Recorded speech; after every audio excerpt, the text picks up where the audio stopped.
Hawak na po ngayon ng mga otoridad ang 4 na sospek sa massacre sa Cavite noong isang linggo. Pagnanakaw lang daw sana ang kanilang gagawin pero dahil bangag sila sa shabu, napatay nila ang mga biktima. Si Steve Dailisa, Naka-Alerto 24. Di nakapagpigil ang pamilya Cerida nang makita ang mga sospek sa karumal-dumal na pagpatay kina Dennis Panganiban, Christy Saromo at kasintahang si Edgar Cerida nitong isang linggo. Gusto kong pumutin yung mukha. Kapwa may takip ang mukha ni Rafi Hempisaw at Hannibal Fernandez nang sumuko sa Cavite Provincial Police Office. Nitong Sabado na unang naaresto ang isang menor de edad na si Bugoy at ang pinsang buo ng biktima at tinuturong utak sa krimen na si Ricardo Chavez. Na-recover na rin ang tricycle na ginamit na getaway vehicle ng mga sospek. Iniba na ang pintura nito. Batay na mismo sa salaysay ng mga sospek, dito sila dumiretso sa Imus Public Cemetery matapos gawin ang karumal-dumal na krimen. At dito mismo sa ibabaw ng nicho na ito pinagpartihan nila yung mga ninakaw na gamit mula sa mga biktima. Matapos nga ang partihan, itinapon naman nila yung mga ginamit na patalim gaya ng kutsilyo at ice pick dito sa ilog sa likod nitong sementeryo. Kasama ang soko, itinuro rin ni Chavez ang bubong kung saan inihagis niya ang t-shirt na suot nang gawin ng krimen. Natagpuan din ang pares ng medyas na sinuot ng mga sospek para ikubli ang kanilang fingerprints. Inamin ng mga sospek, pinlano nilang pagnakawan ng mga biktima pero nagtuturoan sila sa kung sino ang sumaksak at pumatay sa kanila. Sa inyo, pagbaba namin sa taas, pinatay nyo na. Naku po, Archie. Kuya Gado, re-rapin mo pa, di ba? Naku po. Re-rapin mo pa si Christy Gado. Ikaw lang nagsabi sa akin yan. Ikaw sumaksak, pinutol mo lahat ng leeg.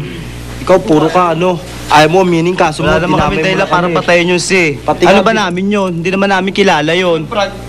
Ikaw kaya mo nagawa yun doon. Dahil sa biyena mo, may utang kayo ron. May utang kayo ron. Pati asawa mo. Nakita ko po, sinasaksak na ni Kuya Gado si Kuya Edgar. Tapos si Baldo, sinasaksak na si Dennis. Buhay pa si Dennis, pero pinatay mo pa rin, Kuya Gado. Nilagyan mo ng damit sa muka. Ayon kina Fernandez at Hempisaw, hindi raw sila pinartihan ni Chavez na nagawa pang magburakay matapos ang krimen. Lahat sila nakasyabu nung nangyari yun. At ang kanilang intensyon daw ay magnakaw lang, pero along the way ay lumala ang krimen dahil siguro sa influence ng drugs. Along the way, ang balak daw nila is tumakbo, kakilala pa, pinsang buo ni RC.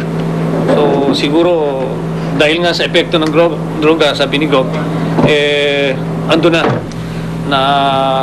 nangyari na para walang ebidensya, walang makapagtestigo, pinatay nila yung 3. Dobleng bigat sa dibdib naman ang dala ni Aling Leticia Solis, yahin ng biktima at sospek. Pero desidido raw siyang kasuhan ang nagkasalang pamangkin.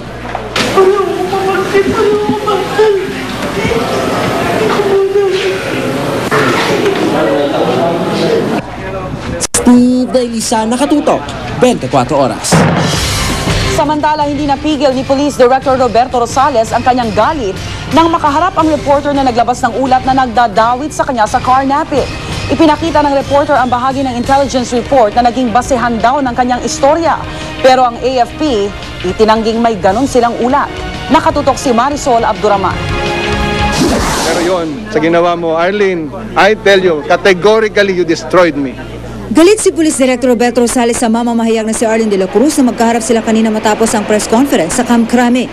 Si de la Cruz ang sumulat sa article na nailathala sa Philippine Daily Inquirer kahapon na nagdadawi kay Rosales sa carnapping sa bansa. Base sa dokumentong nakuha niya mula raw sa isang intelligence unit ng AFP.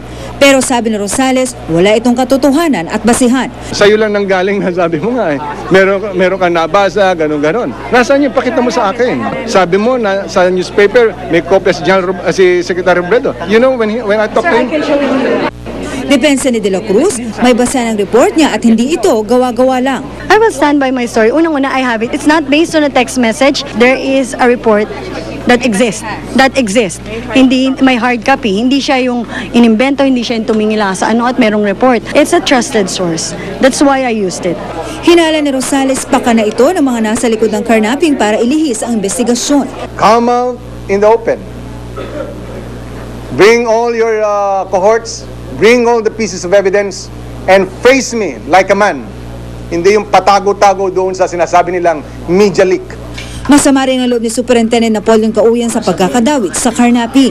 Giit ni Kauyan, marami silang accomplishment kontra carnapping nung siya pa ang hepe ng Task Force Limbas ng Highway Patrol Group. I deny na ako'y protector ng Dominguez Carnapping Group. Ipinakita ni De La Cruz ang bahagi ng nasabing intel reports ilang taga-media na ginamit daw niyang basihan. Pero ang isap na itinuturong pinagmula ng intel report, sinabing wala raw silang inilalabas na ulat. Itinanggi rin ni DILG Secretary Jesse Robredo na nakakuha siya ng kopya nito at mismo ang PNP wala rin daw natatanggap. Hindi raw binabaliwala ng PNP ang mga naglalabasang report hinggil sa dimano'y pagkakasangkot ng ilang pulis sa carnapping. Kabilang na nga rito sina Rosales at Kauyan. Sa katunayan, bumuo na nga raw sila ng investigating team na tututok dito.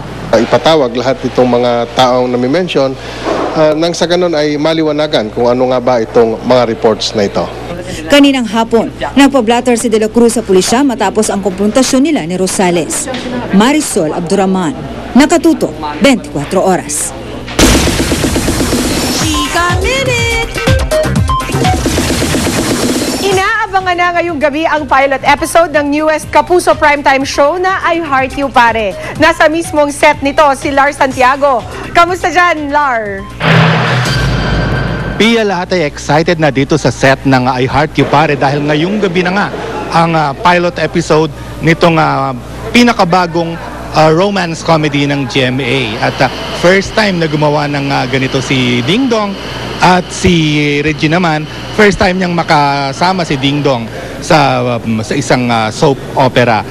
Nandito tayo ngayon sa kung tawagin nila ay Bar Love. Ito yung bar kung saan kinukunan yung mga performances ng mga impersonators at ng mga drag queens nakasama ni Regine, dahil ang role dito ni Regine ay isang bading, nagpapanggap na bading, at naging isang naging isang performer nga siya sa isang bar kung saan naman manager si Ding Dong, at kung saan din nag-cruise ang landas nila ng kaaway niyang mortal dito sa bar na si Vodka o si Paulo Ballesteros.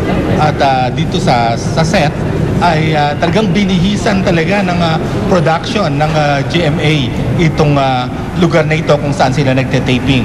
Talagang pinagmukha nilang isang gay bar talaga, at kumpleto, may stage at ang mga may set design, all the works.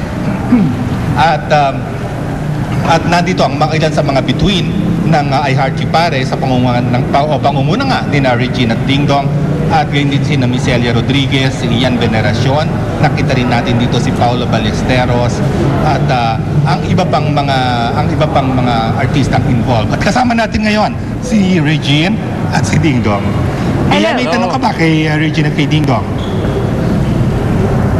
Regine, Reg, mahirap bang gumanap na bading? Hindi naman. Ang mahirap actually dito sa role na to kasi hindi naman ako nagpapanggap na bading lang. Merong isa pang character which is yung babae na character, yung Tonya. Siya talaga yung totoo. Tapos si Tonya yung nagpapanggap na bading. So, kailangan ko munang buuhin yung character ng girl bago ako makapagpanggap. Kasi syempre dapat lumalabas yung totoong character. Yun. Meron ka bang peg para sa character mong bading dyan, Reg? Yung pagka-drag queen mo? Palagay ko yung director namin, si Direk Andoy. Oo. Kasi parang parang baka nga yung after a while, yung hindi nyo na kami makikitang magkahiwalay. Kasi baka i-absorb na ako ni Direk Andoy.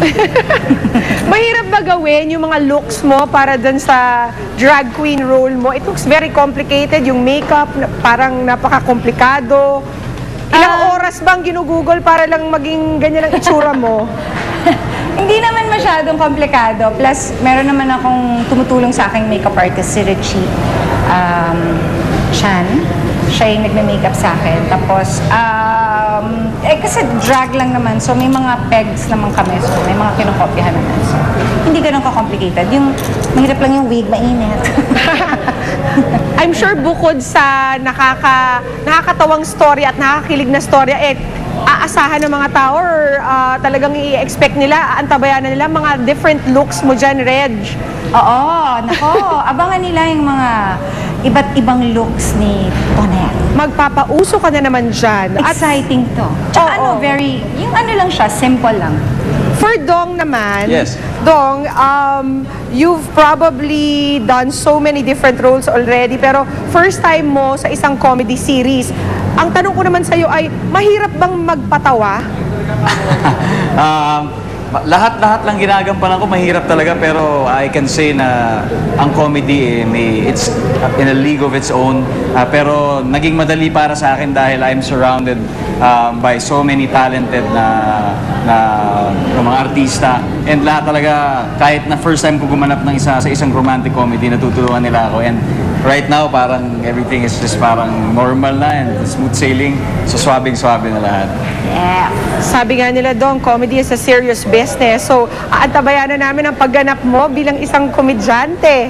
Maraming salamat, Ding Dong and Regine. Thank you. Don't forget, I Heart You Pare, mamaya na yan. Yes, pagkatapos ng Machete. Machete. At maraming salamat din kay Lar Santiago. Thanks, Lar. Susunod na po, Rufa May Quinto, makikigulo naman sa Dwarfina bilang isang dawendeng kikay. Abangan niyo po yan. Susunod! 59 na bahay sa bansang Australia na abo sa bushfire. Ang station ID ng bagong News and Public Affairs Channel na ang pangalan ay GMA News TV. Kauna-unahang pagkakataong matutunghayan ninyo dito lang po sa 24 oras.